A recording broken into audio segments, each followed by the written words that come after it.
하나님 아버지,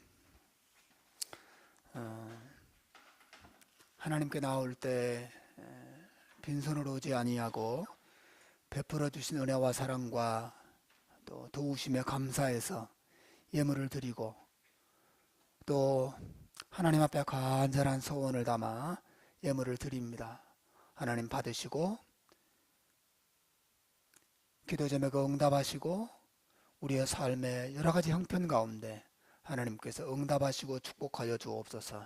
하나님, 예물이 정말 하나님 나라에 귀하게 쓰임받는 밑거름이 될 수 있도록 도우시고, 시드니 해림교회가 땅끝까지 복음을 증거하는 일에 올바르게 쓰임받는 귀한 예물이 될 수 있도록 축복하여 주옵소서. 하나님, 우리가 또 하나님 말씀 앞에 다 같이 모였습니다. 하나님께서 성령으로 임하여 주시고 말씀을 전하고 듣는 가운데 마치 하나님 앞에 있는 것처럼 다 같이 한 마음이 되게 하여 주옵소서. 예수님의 이름으로 기도하옵나이다. 아멘.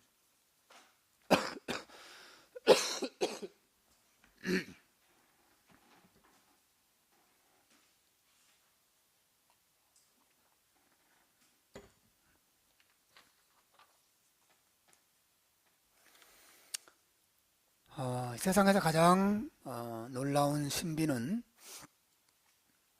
한 사람의 죄인이 예수를 믿고 신자가 되는 것입니다.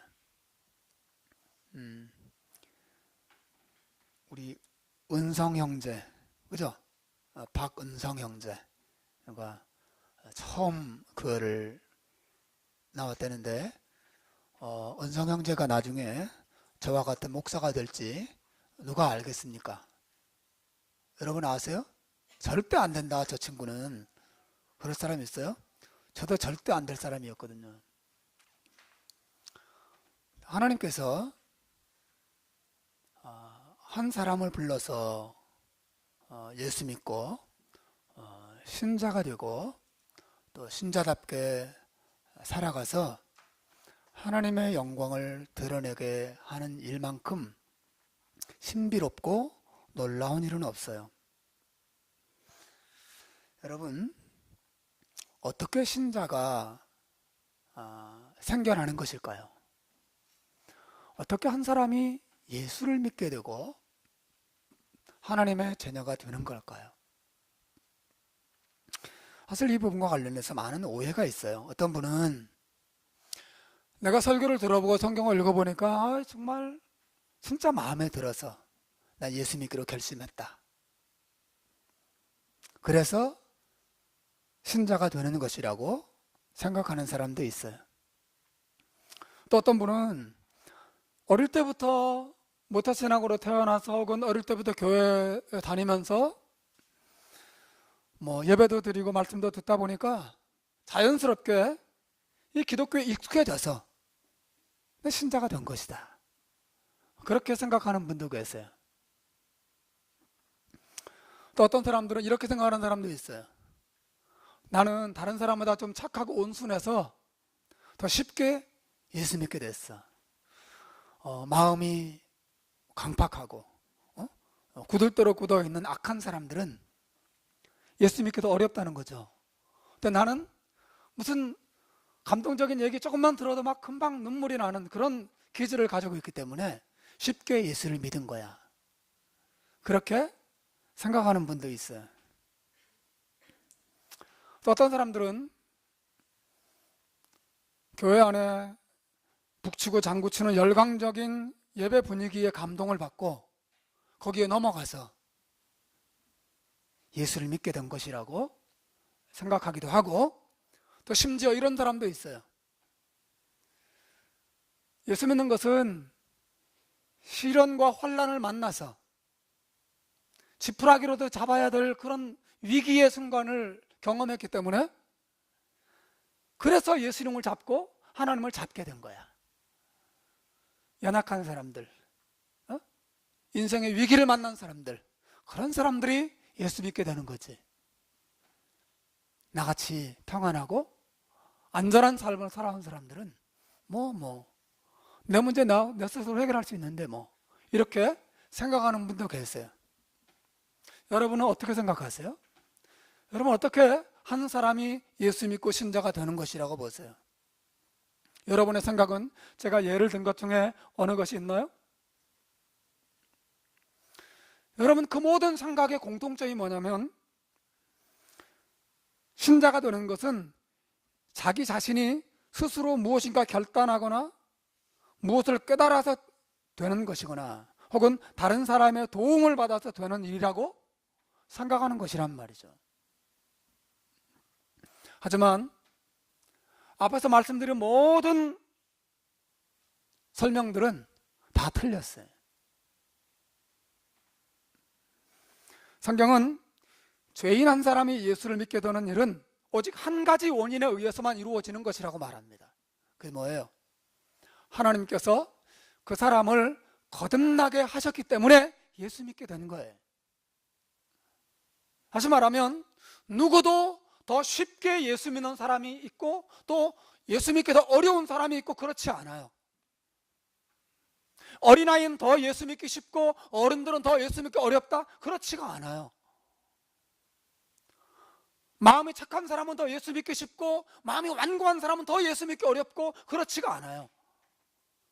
모태신앙으로 태어난 사람은 더 예수 믿기 쉽고 그냥 40년 50년 예수 안 믿고 나쁜 짓을 하다가 강도짓 하다가 예수 믿는 사람들은 더 예수 믿기 어렵고 그렇지가 않아요. 성경은 뭐라고 말합니까? 모든 사람이 영적으로 죽어 있다고 말합니다. 모든 사람이 태어나면서부터 그 사람의 성격이 어떻든 기질이 어떻든 모태신앙으로 태어났든 그렇지 않든 모든 사람이 영적으로 죽어 있어요. 하나님께서 그 사람을 살려주지 않으면 누구도 쉽게 상대적으로 편안하게 상대적으로 간단하게 상대적으로 수월하게 예수 믿는 사람은 없다는 것이죠. 그렇지가 않아요.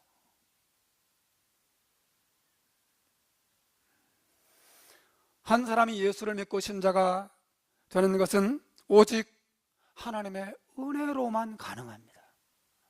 하나님이 택하셔서 하나님이 불러주셨기 때문에 그 사람이 예수 믿게 된 거지. 목사집에 자식으로 태어나서 모태신앙으로 태어나서 말씀의 분위기에서 예배 분위기에서 자라나더라도 하나님이 불러주지 않으시고 하나님의 성령이 그 심령에서 역사하지 않으면 하나님께서 그 사람을 살려주지 않으면 누구도 예수 믿을 수 없어요. 누구도 믿을 수 없습니다. 그러므로 여러분, 저와 여러분이 이 자리에 있고 예수를 믿게 되고 하나님을 예배하게 된 것에 대해서 여러분 자신을 자랑하면 안 됩니다. 누구도 자랑할 사람이 있어요, 없어요?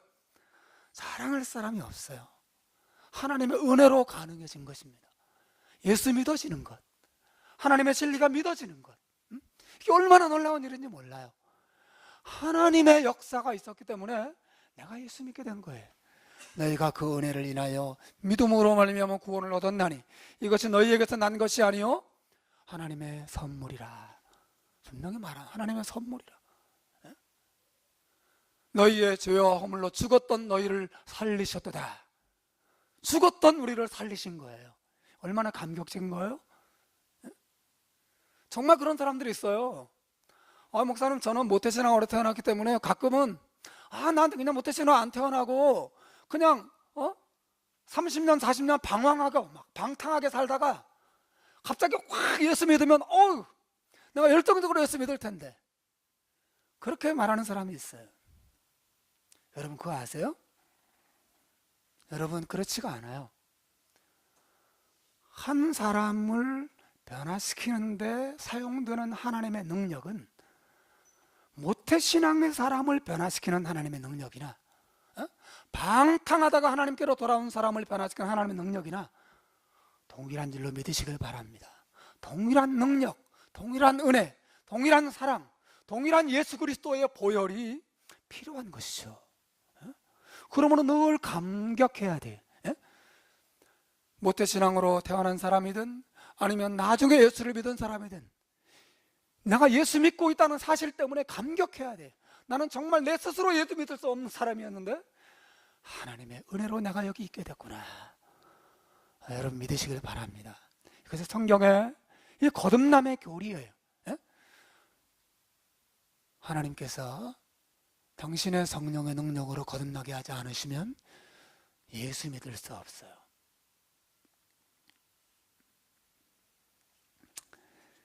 여러분, 이것이 기독교입니다.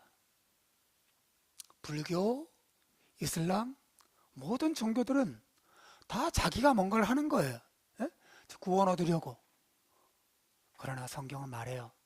기독교는 내가 예수 믿고 구원받게 된 것은 하나님이 은혜로, 하나님의 역사로 내가 거저 받은 것이란 말이죠. 얼마나 놀라운 것입니까?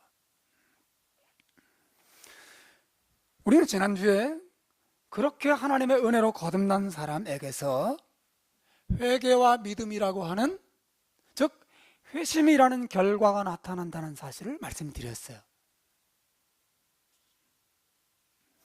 거듭남이 생명을 얻고 살아나는 것을 의미한다면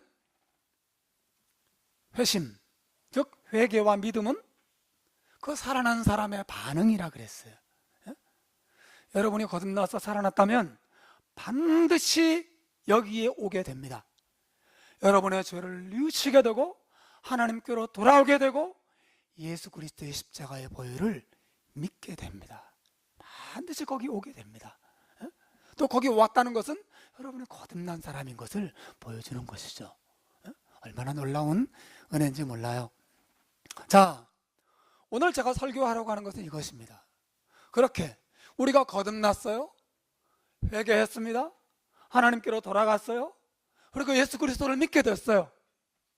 그리고 구원받았습니다. 그리고 그 다음에는요, 이제 없는 것입니까? 이제는 구원을 누리고 즐거워하고 하나님의 축복을 많이 받으면서 살면 그만이에요? 그렇지가 않죠. 우리가 기억할 것은 거듭남이라는 것은 그 자체가 목표가 아니고 더 중요한 목표로 가는 출발점에 지나지 않는다는 거예요. 시작이에요, 시작. 거듭남은 시작이지 끝이 아니에요. 심지어 회개와 믿음도 시작이지 끝이 아니에요. 여러분이 시작되었습니까? 그렇다면 가야 할 길이 남았어요. 여러분이 믿음이 시작됐습니까? 회개가 시작됐습니까? 그렇다면 여러분이 가야 할 신앙생활의 목표 지점이 남아있는 거예요. 그게 뭘까요? 한번 따라서 합시다. 성숙한 신자가 되자. 크게 해봐요. 자, 성숙한 신자가 되자. 네, 성숙한 신자가 되는 것이. 이게 무슨 말인지 여러분에게 좀 오늘 설교하려고 합니다. 여러분, 거듭나서 회개하고 믿음을 가지게 된 신자들이 성숙한 신자가 되어야 한다는 것을 오늘 본문에서 베드로는 거듭남을 설명하면서 잘 가르쳐주고 있어요. 우선 본문 4절에 보시면 베드로가 거듭난 신자를 가리켜 하나님께서 신성한 성품에 참여한 자가 되게 한 사람들이라고 소개해. 4절 한번 읽어봐요. 자, 4절을 한번 읽어보겠습니다. 우리 은성 형제 한번 읽어봐요. 같이 읽습니다. 시작.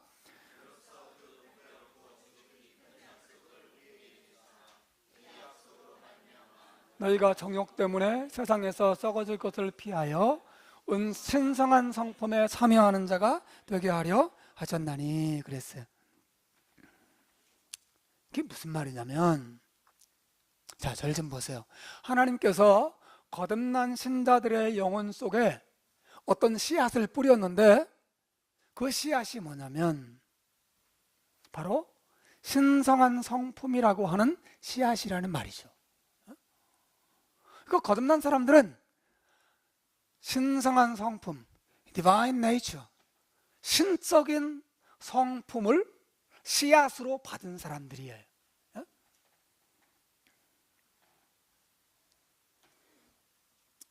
하나님께서 거듭난 신자들의 영혼 속에 만약에 똑똑해지는 씨앗을 뿌렸다면 여러분이 예수 믿는 순간 천재들이 될 것입니다.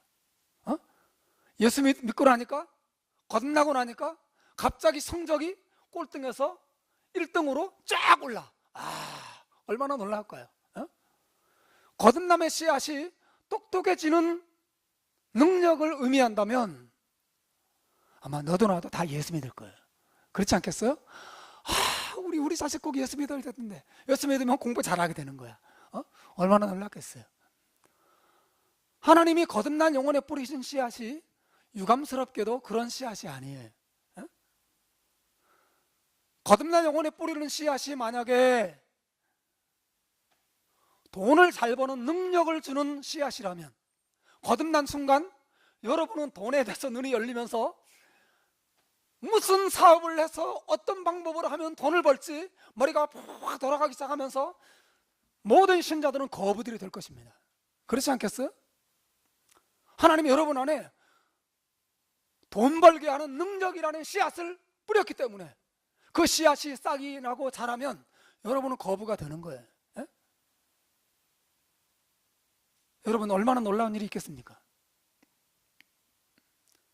그러나 유감스럽게도 하나님은 우리 안에 거듭난 신자들의 영혼 속에 그런 씨앗을 뿌리지 않았어요. 초자연적인 능력, 예수 믿으면 막 슈퍼맨처럼 하늘을 날아다니고, 예수 믿으면 막 바다 물 위를 막 걸어다니고 할 수 있는, 예수 믿으면 총에 맞아도 죽지도 않는 막 그런 씨앗을 뿌렸다면 예수 믿는 순간 우리는 슈퍼맨이 되고 원더우먼이 되고 마징가 제트가 되고 뭐 그런 사람이 되겠죠. 굉장한 사람이 될 것입니다. 그러나 유감스럽게도 하나님은 우리에게 그런 초자연적인 능력이라는 씨앗을 뿌린 게 아니에요.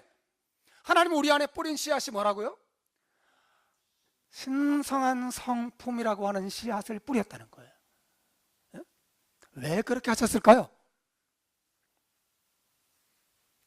그 말은 하나님께서 우리에게 바라시는 모습이 신성한 성품을 가진 하나님의 성품을 닮은 성숙하고 거룩한 하나님의 사람이 되는 것임을 보여주는 거죠.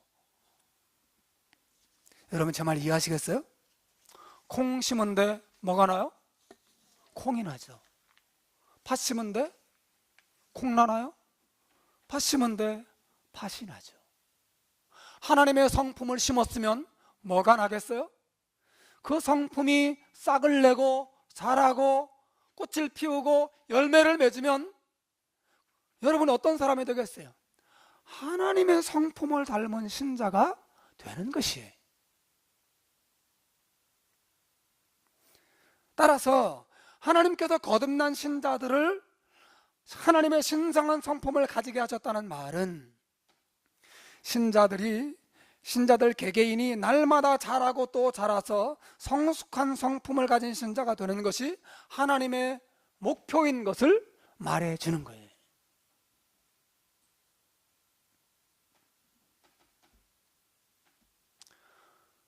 여러분 모든 생명체의 특징은 자라는 데 있습니다. 모든 생명체는 자라요. 동물도 새끼를 낳으면 새끼들이 자라죠. 식물도 씨앗을 뿌리면 자라납니다. 미생물들도 생명체들은 자라요. 세포도 자랍니다. 여러분, 내 안에 생명이 있다는 분명한 증거는 자라는 것으로 나타나는 거예요. 여러분에게 묻고 싶어요. 여러분은 여러분이 참 신자인 것을 무엇으로 증명하세요? 여러분이 참된 신자인 것을 무엇으로 증명하십니까? 어떤 사람은 자기가 주일날 예배 오는 것으로 증명하는 것이라고 생각해요. 여러분 기억하셔야 돼요. 참신자가 아닌 사람도 주일날 예배 올 수 있어요. 어떤 사람은 교리적인 지식으로, 성경 지식으로 자기가 참신자인 것을 증명할 수 있다고 생각해요. 그러나 여러분, 사탄은 우리보다 성경 지식이 더 많습니다. 참신자가 아닌 사람도 그런 지식을 가질 수 있어요. 어떤 사람은 성령의 은사들이 참신자됨을 증명할 수 있는 것이라고 생각해. 즉, 막 귀신을 내쫓고 병을 고치고 방언을 하고 예언을 하고 그런 능력이 참신자됨의 증거라고 생각해. 그래서 많은 사람들이 그런 은사들이, 그런 능력이나 신비한 일들이 일어나는데 쫓아다녀요. 여러분 기억하셔야 됩니다. 성경은 거짓 선지자들도 그런 능력을 행할 수 있다고 말하고 있어요. 주여 주여 우리가 주의 이름으로 선지자 노릇하고 주의 이름으로 귀신을 내어 쫓았나이다. 내가 너희를 도무지 알지 못하노라. 주님이 그들을 창망해서 쫓아내신 것을 기억하십시오. 가룟 유다가 예수님을 팔리기 전에 예수님을 따라다닐 때 귀신을 쫓아내는 능력도 받았다는 것을 기억하셔야 됩니다. 예? 여러분 참 신자됨은 성령의 능력이 있는 게 아니에요. 심지어 귀신이 주는 방언을 받는 사람들도 있어요. 귀신이 주는 능력을 받는 사람도 있습니다. 심지어 하나님의 성령께서 악한 사람도 쓰실 수 있습니다. 심지어 악한 선지자의 입을 통해서 하나님의 말씀을 전파할 수도 있어요. 대표적인 사람은 누구냐면 발람 선지자예요. 예? 발람 선지자. 여러분 능력을 나타내는 것이 그 사람의 참신자됨이 아니에요. 심지어 저처럼 목사가 되어서 감동적으로 설교해서 수많은 사람들의 마음을 감동을 시키고 예수 믿게 만들 수 있어요. 제가 예수 믿지 않는 사람이라도. 알겠어요? 그 사람의 직분, 그 사람의 역할, 그 사람을 통해 나타나는 놀라운 어떤 역사의 결과들, 그러한 것이 그 사람의 참된 신자됨을 증명하는 것은 아니에요. 워낙 가짜들이 많거든요. 그건 뭘까? 여러분, 무엇이 우리의 참신자됨을 드러내는 것이에요? 참신자됨을 드러내는 가장 누구도 부정할 수 없는 증거는 뭐냐면 여러분이 하나님의 성품을 가진 사람으로 성숙해 가는 거예요. 거듭날 때 여러분 안에 하나님께서 뿌리신 씨앗이 있습니다. 여러분 사단이 절대로 흉내낼 수 없는 게 있어요. 그 뭔지 아세요? 거룩해지는 것입니다. 사단은 다 흉내낼 수 있어요. 귀신도 쫓아낼 수 있고 방언도 하게 할 수 있고 능력이 나타나게 만들 수 있고 병도 고칠 수 있고 하늘에서 불이 내리게 할 수도 있어요. 사단이. 그러나 사단이 할 수 없는 게 있어요. 거룩해지는 것입니다. 또 사랑하는 것입니다. 하나님을 사랑하고 예수 그리스도를 사랑하고 하나님 말씀에 순종하고, 이것은 누구도 흉내낼 수 없어요. 자, 제가 무슨 말을 드리고 싶은 거냐면 사랑하는 여러분,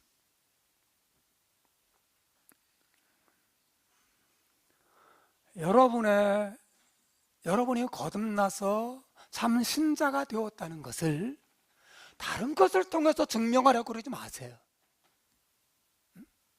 심지어 저처럼 목사가 되어서 나는 목사고 주일마다 설교해서 내가 설교하니까 몇몇 사람은 울더라. 그것으로 내가 참 신자됨을 증명하는 게 아니에요.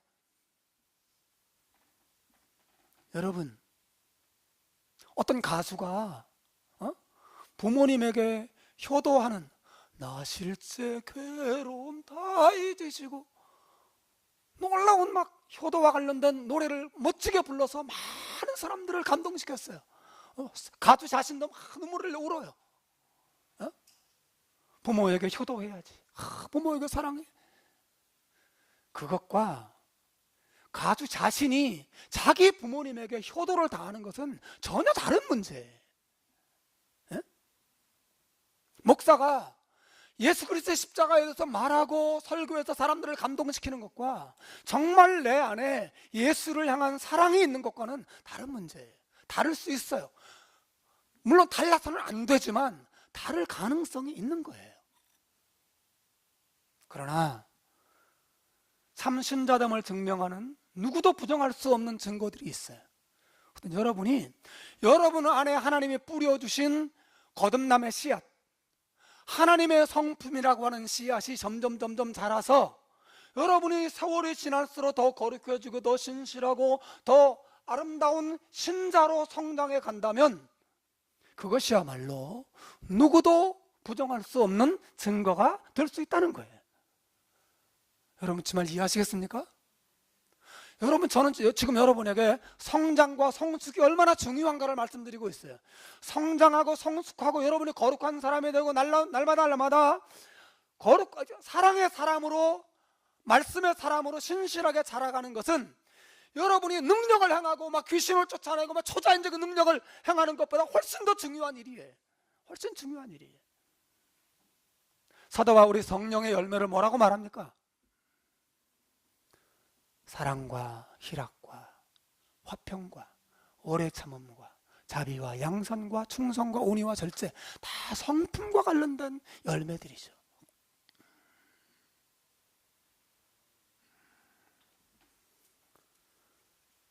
많은 사람들이 거듭남과 구원의 목적을 자신의 행복이라고 생각해요. 하나님께서 자기를 거듭나게 하시고 하나님께서 자기를 예수 믿게 하셨기 때문에 이제 하나님이 다 축복해 주신다는 거예요. 하나님이 용서도 주시고 하나님의 사랑도 주시고 마음이 아플 때 하나님의 위로도 주시고 또 위기 때 도움도 주시고 지혜와 지식을 주시고 건강도 주시고 더 나중에 천국까지 주신다는 거죠. 하나님이 그 모든 것을 주시려고 나를 거듭나게 하셨다는 거예요. 맞죠? 맞죠? 그죠? 맞아요. 하나님이 그걸 주시려고 우리를 거듭나게 하신 게 맞아요. 그러나 여러분, 그게 끝이 아니라는 거죠. 너무나 많은 신자들이 그렇게 하나님이 나를 거듭나게 하신 것은 나를 행복하게 하시기 위함이라고만 생각하기 때문에 자기가 하나님을 믿으면서 하나님의 도움만 많이 받고 잘 먹고 잘 살고 행복해지기만 하면 오케이라고 생각해요. 그러나 여러분, 구원과 거듭남의 목적은 그게 전부가 아니에요. 거듭남과 구원의 궁극적인 목적은 여러분 안에 하나님의 성품이 점점 자라서 풍성한 열매를 맺게 하는 것이 하나님의 씨앗을 뿌린 목적이라는 거죠. 너무나 많은 신자들이 영적인 성장과 성숙한 신자가 되는 것에 대해서 목표의식이 없어요. 목표의식 여러분 있어요? 날마다 기도 제목 가운데 하나님 더 성숙하게 해주십시오. 더 성숙한 신자가 되게 해주십시오. 더 잘하게 해주십시오. 내가 하나님의 성품을 닮은 신실한 신자가 되게 해주십시오. 이것이 여러분의 기도 제목이에요? 아니면 여러분이 잘 되는 것이 여러분의 기도 제목의 전부는 아닌가요? 만약에 여러분이 잘 되는 것이 하나님의 목표가 전부라면 거듭남의 씨앗을 여러분은 돈 잘 버는 능력을 주셨을 거예요. 거듭나게 하실 때. 그렇지 않아요. 하나님 우리에게 뿌리신 씨앗은 하나님의 성품이라고 하는 씨앗을 뿌리신 거예요.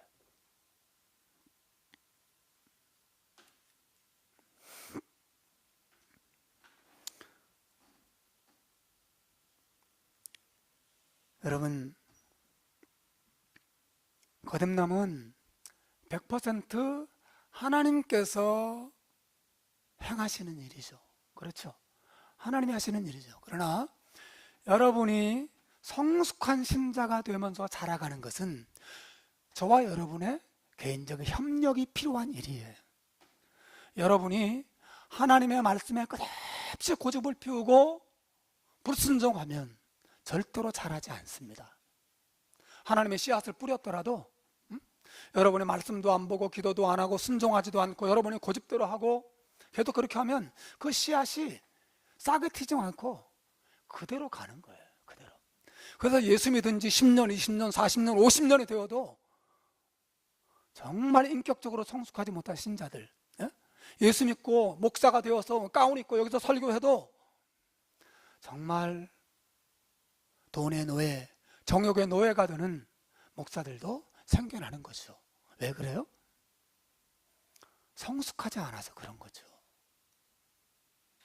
이 시대에 예수 믿는 사람이 없어서 문제인가요? 아니잖아요. 성숙한 신자가 없어서 문제인 거예요. 성숙한. 그래서 오늘 사도 베드로는 오늘 본문에 5절, 6절, 7절 이 세 절에서 성도들에게 영적인 성장을 분명하게 명령하고 있어요. 한번 보세요. 본문을 보세요.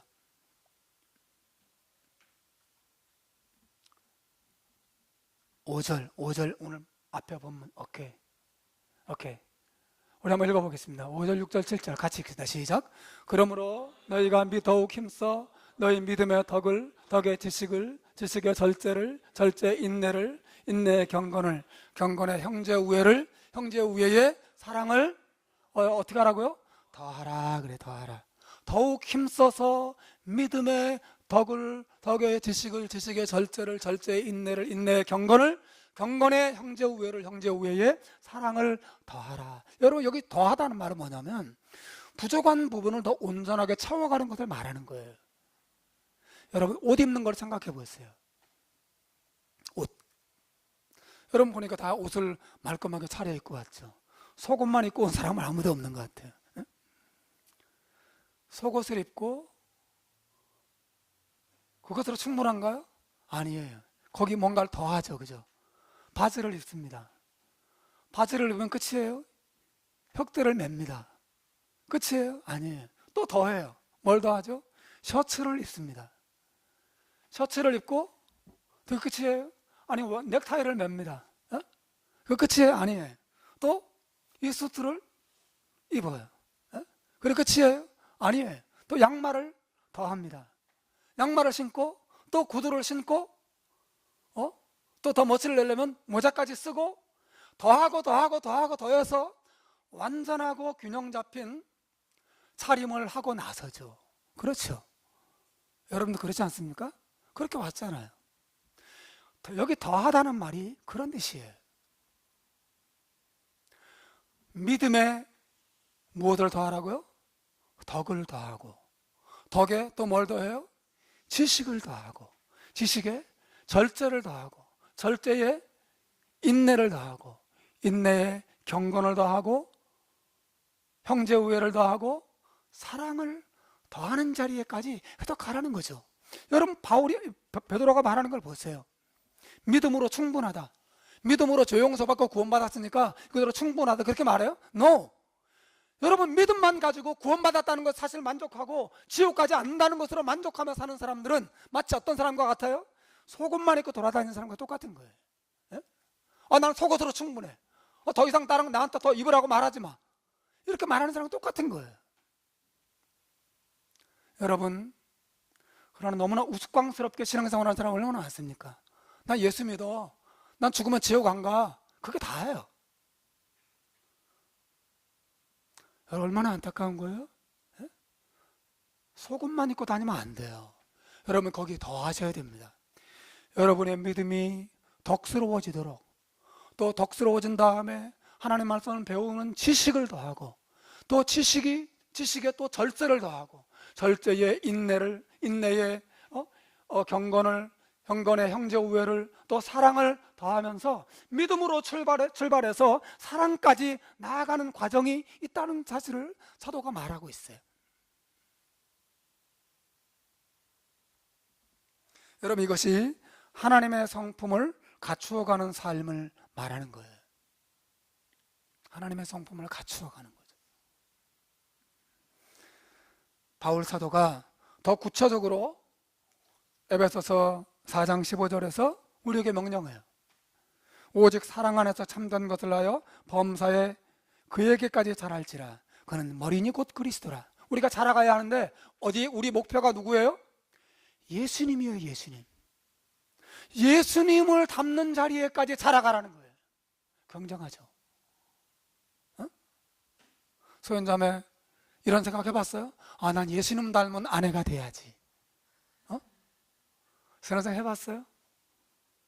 예수님을 닮아야지. 바울이 또 빌립보서 2장 5절에서 뭐라는 말인지 아세요? 너희 안에 이 마음을 품으라. 곧 그리스도 예수의 마음이니. 예수님의 마음을 가진 목사, 예수님의 마음을 가진 엄마 아빠, 예수님의 마음을 가진 남편과 아내가 되라고 성경은 말하고 있어요. 예수님의 마음.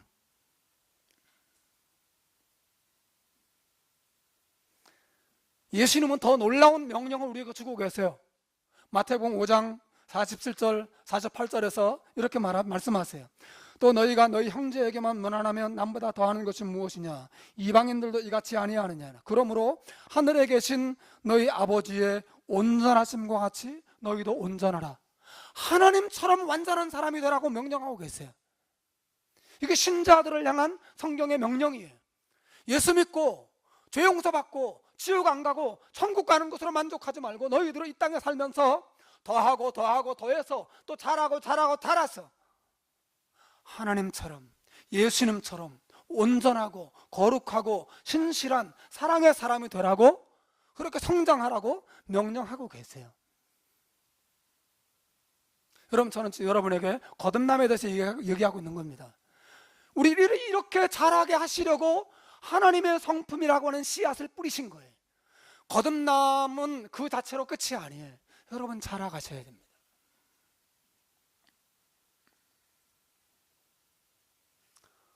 예수님 같은 남편이 되면 어떻게 될까?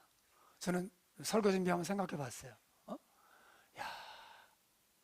예수님 같은 남편이 된다는 것은 무엇을 의미하는 걸까? 예수님 같은 남편이 된다. 아마도 살쪄도 불평하지 않을 거예요. 몸 보기 좋구나. 당신 멋져. 이렇게 말할지 모르겠어요.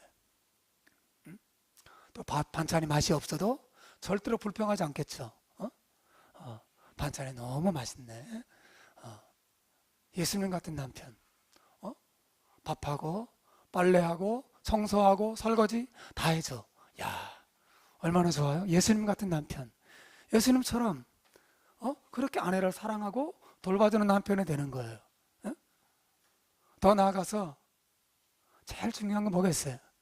아내를 깊이 사랑해 주겠죠. 그런 남편 생각해 보세요.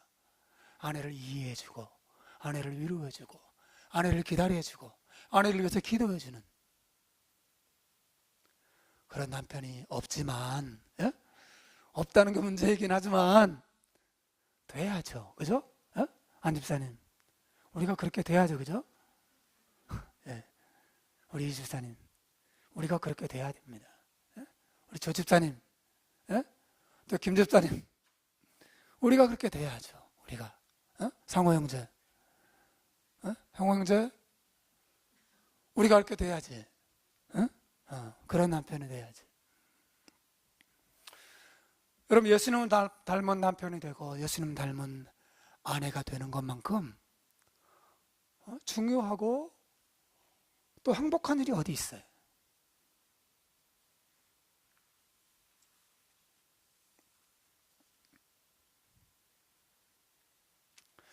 여러분, 하나님께서 왜 우리를 그냥 구원하신 것으로 만족하지 않고 하나님을 닮는 모습을 갖추어가게 하셨을까요?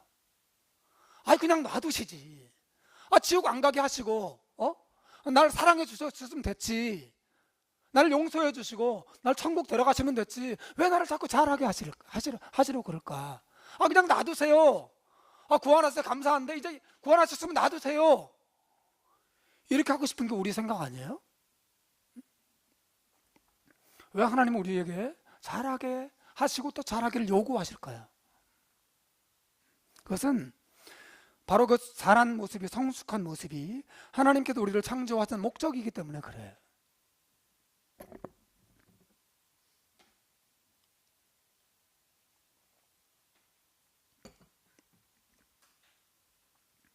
여러분, 하나님이 처음 인간을 창조하셨을 때 하나님의 형상을 담도록 창조하셨어요.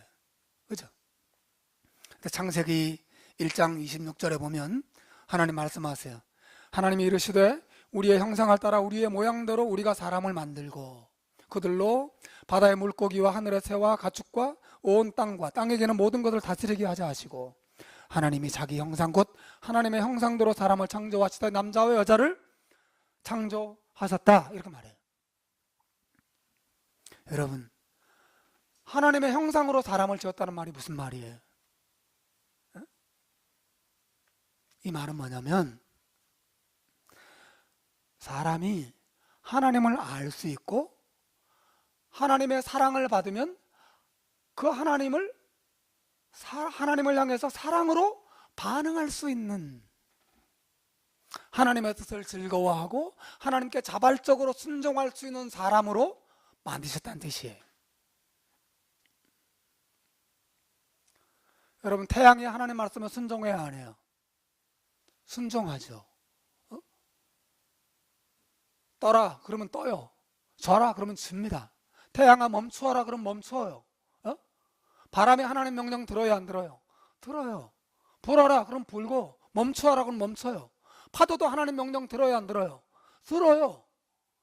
그런데 여러분, 사람이 하나님께 순종하는 것과 이런 자연 만물에 순종하는 것은 달라요. 어떻게 달라요? 사람만 사랑으로 반응할 수 있어요. 하나님께. 하나님 나를 사랑하시는구나, 나도 하나님 사랑해야지. 자연 만물들은 고민 없이 그냥 순종해요. 그냥 본능적으로 움직이는 것뿐이에요. 그런데 사람은 어때요? 사랑에 고민을 합니다. 어떻게 하면 하나님을 기쁘시게 할까? 어떻게 하면 하나님 뜻대로 살 수 있을까? 어떻게 하니까 하나님을 기분 좋게 하는 걸까? 사람은 인격적인 능력을 가지고 있어요. 그래서 하나님을 생각하고 하나님을 사랑하고 하나님을 좋아해서 하나님께 인격적으로 순종할 수 있는 존재예요. 이게 바로 하나님의 형상이란 뜻이에요.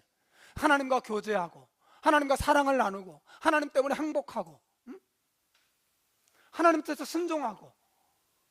여러분, 그런데 인간이 죄를 범하고 타락하면서 이 하나님의 형상이 깨져버렸어요.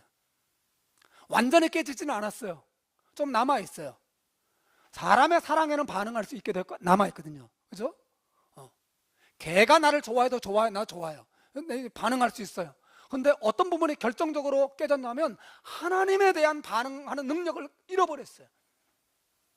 하나님이 아무리 나를 사랑해줘도 무덤덤, 하나님이 아무리 말씀을 하셔도 무덤덤, 하나님이 화를 내셔도 무덤덤, 하나님에 대해서 반응을 안 해요. 죽어 있어요. 하나님을 인격적으로 사랑하지 않아요. 하나님께 순종하지 않아요. 하나님의 형상이 깨진 거예요. 하나님의 형상이. 거듭남이 뭐예요? 거듭남은 이 하나님의 형상을 회복하는 것의 시작이에요. 하나님이 하나님을 닮는 씨앗을 그 영적으로 죽어있는 영혼에 심어주셔서 하나님의 성품을 심어주셔서 하나님을 닮도록, 하나님의 성품을 닮아가도록 이제 새로운 시작을 하나님이 하신 거예요. 구원이 뭐예요? 타락이 하나님의 형상을 잃어버린 것이라면 구원은 하나님의 형상을 회복하는 것을 말하는 거예요. 하나님을 닮아가기 시작해. 아, 하나님 날 사랑하시는구나, 하나님 뜻대로 살아야지. 하나님 뭘 기뻐하실까? 비로소 이 신자들이 말이죠, 이 죄인들이 하나님에 대해서 반응하기 시작하고 하나님에 대해서 고민하기 시작하고 하나님을 좋아하고 하나님께 순종하기 시작해요. 그렇게 자라가는 거예요, 여러분. 그게 구원이에요. 그래서 많은 사람들이 구원을 예수 믿고 지옥 안 가는 거로만 생각해요. 구원은 물론 단번에 지옥에도 건진받는 것이지만 동시에 구원은 계속해서 진행해가는 어떤 거예요. 그래서 빌립보서 2장 12절에서 사도 바울이 말해요. 그러므로 나의 사랑하는 자들아, 너희가 나 있을 때뿐 아니라 더욱 지금 나 없을 때에도 항상 복종하여 두렵고 떨림으로 어떻게 하라고요? 너희의 구원을 이루라. 그래서 이루라. 너희의 구원을 이루라. 여러분, 구원은 단회적이면서도 지속적인 거예요. 과정이에요, 과정. 여러분이 영적으로 성장하고 영적으로 변화되는 것이 이렇게 중요한 것임을 여러분 알고 계세요? 고민하세요? 애쓰고 있습니까? 더 하고 있어요? 믿음의 덕의 지식을, 절제를 더 성숙한 신자가 되려고 정말 고민하고 눈물 흘리고 기도하고 애쓰고, 우리 안에서 뿌리 정말 없어지지 않는 이 불순종들, 우리 안에 이 뿌리 깊이 박힌 이 게으름과 나태함들, 그걸 뿌리 뽑으려고 애쓰고 계세요?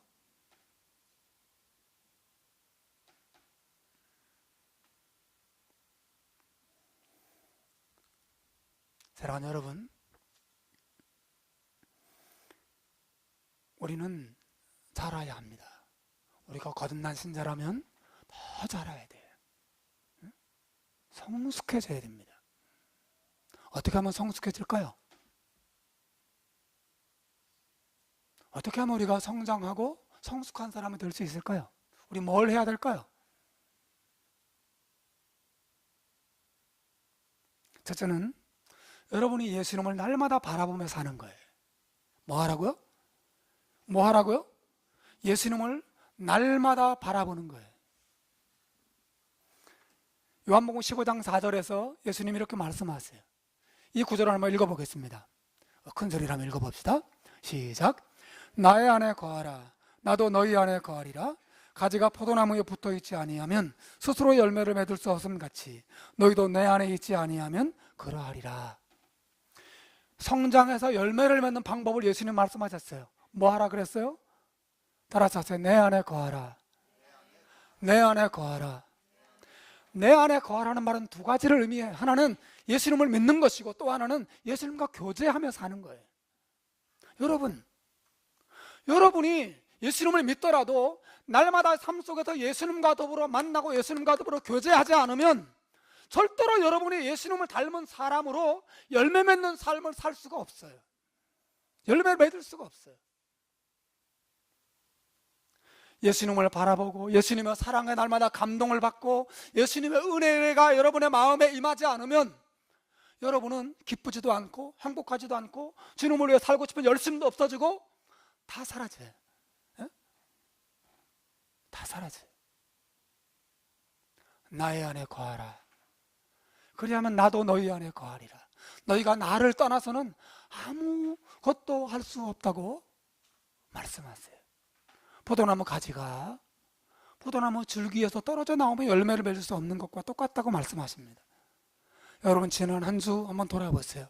여러분 지난 한 주 날마다 예수님을 바라보고 사셨어요? 예수님과 교제하며 사셨습니까? 예수님을 정기적으로 만나셨어요? 예수님의 은혜를 누리며 사셨습니까? 여러분 그냥 목사님 오늘 설교 오래 하시는구나, 목사님 그냥 오늘 뭐 여러 가지 할 말이 많으시는구나 이렇게 생각하지 말고 이 말씀을 여러분에게 적용하시길 바라요. 적용하십시오. 여러분이 예수님과 매일 친근한 삶을 살기 위해서 애쓰십시오. 그래야 자라요. 저절로 자라는 게 아니에요. 목사가 된다고 해서 저절로 자라는 게 아닙니다. 하루에 성경 그냥 10장씩 그냥 읽어 제낀다고 해서 저절로 자라는 게 아니에요. 말씀이든 기도든 예배든 예수님과의 접촉이 있어야지. 성령 안에서 예수님을 바라보고 예수님을 생각하고 예수님의 사랑을 느끼고 그런 삶을 애쓰시길 바라요. 그래야 잘합니다. 그래야 잘해요.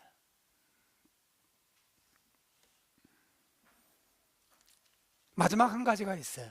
여러분이 잘하려면 또 한 가지 중요한 게 있는데 그것은 올바른 공동체 생활을 하는 거예요.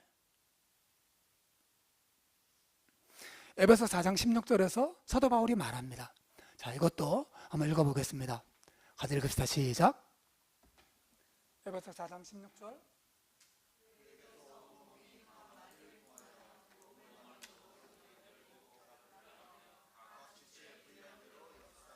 그 몸을 자라게 하며 사랑 안에서 스스로 세우느니라. 무슨 말이냐면 우리는 혼자 절대 잘할 수 없다는 거예요. 왜? 그리스도인들은 한 몸과 같다는 거예요. 몸.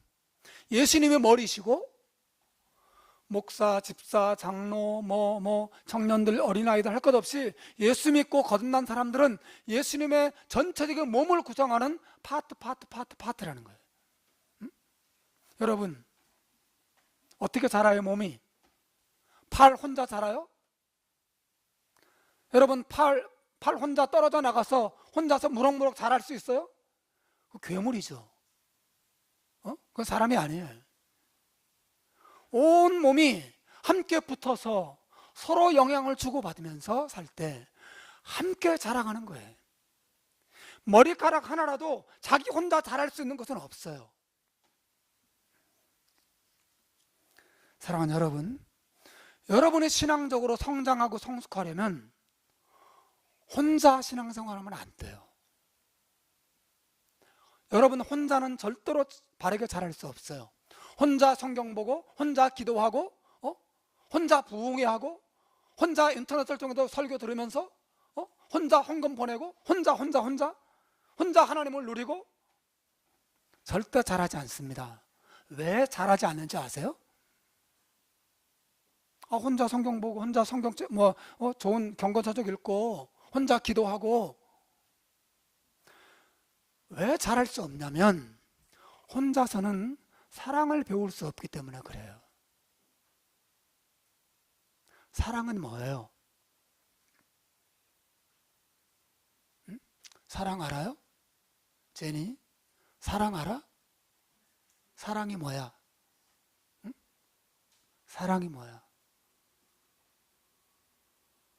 사랑은 달콤한 감정이에요? 응? 애인과 데이트하러 다니고 맛있는 거 먹고 타오르는 붉은 석양을 보면서 이렇게 포즈도 잡고, 그게 사랑이에요? 성경은 사랑을 어떻게 정의합니까? 바울이 사랑을 제일 먼저 이렇게 정의해. 사랑은 오래 참고, 사랑은 온유하며.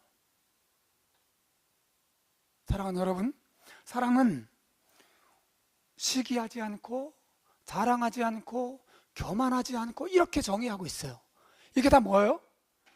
다른 사람과의 관계 속에서만 배울 수 있다는 거예요. 누군가 여러분의 속을 긁는 사람이 옆에 없으면 절대로 오래 참음이라는 걸 배울 수 없어요. 여러분 골방에서 홀로 기도하면서 은혜를 풍성하게 누렸어요.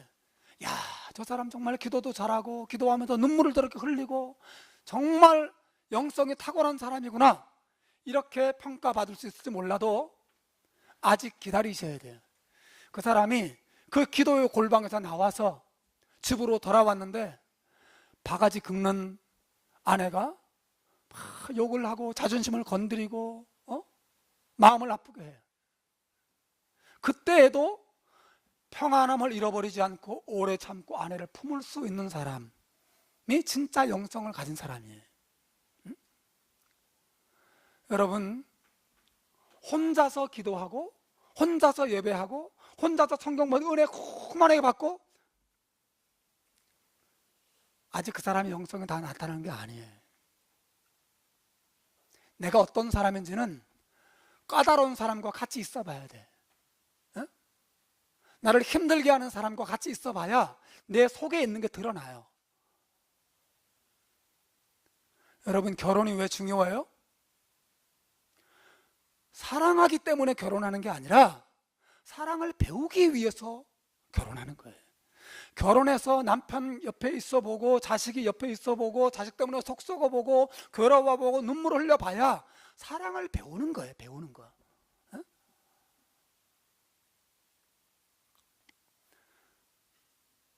여러분, 왜 혼자서는 신앙이 성장하지 못해요?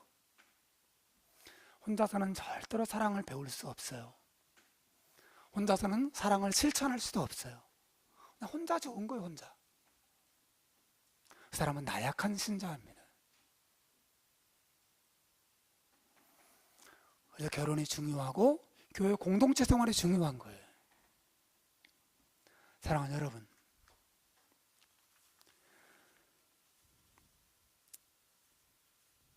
우리는 혼자가 아니에요. 하나님께서 우리를 그리스도 안에서 한 몸이 되게 하셨습니다. 우리는 영적으로 성장해야 되는데, 성숙한 신자가 되어야 되는데, 요약하면 연합이 필요해요. 첫째는 예수님과 연합하는 것이고, 두 번째는 같이 신앙생활을 형제 자매들과 더불어서 연합하는 것입니다. 서로 사랑을 주고받고 용서를 주고받고, 나도 누군가를 용서해야 되지만 누군가로부터 용서받아야 돼요. 또 용서를 구하는 자리에까지 가야 합니다. 그래야 참 사랑의 사람으로 내가 성장하고 성숙할 수 있어요. 그렇게 예수님과 하나 되고 형제자매들과 사랑으로 하나 되어 있을 때 다 같이 성숙한 신자로 함께 자라는 것입니다. 사랑하는 여러분, 오늘 제가 거듭남과 관련돼서는 이 정도로 주제를 일단 마무리하려고 합니다.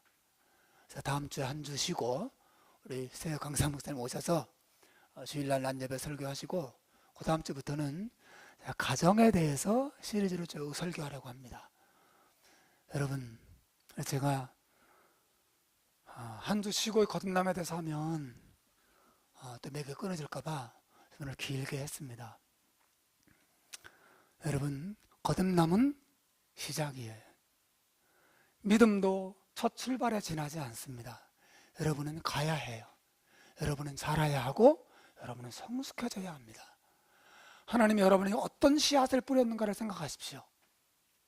하나님 여러분에게, 저와 여러분에게 하나님의 성품이라고 하는 씨앗을 뿌리셔서 말씀 안에서 또 기도와 함께 또 다른 지식과 더불어서 자라도록 만들어 주셨어요. 저와 여러분이 더 성숙함으로 이 공동체가 그냥 사람만 부적거리는 공동체가 아니라 인격적으로 성숙한 신자들이 많아지는 하나님의 영광을 드러내는 귀한 교회가 되기를 주의 이름으로 축원합니다. 기도하겠습니다.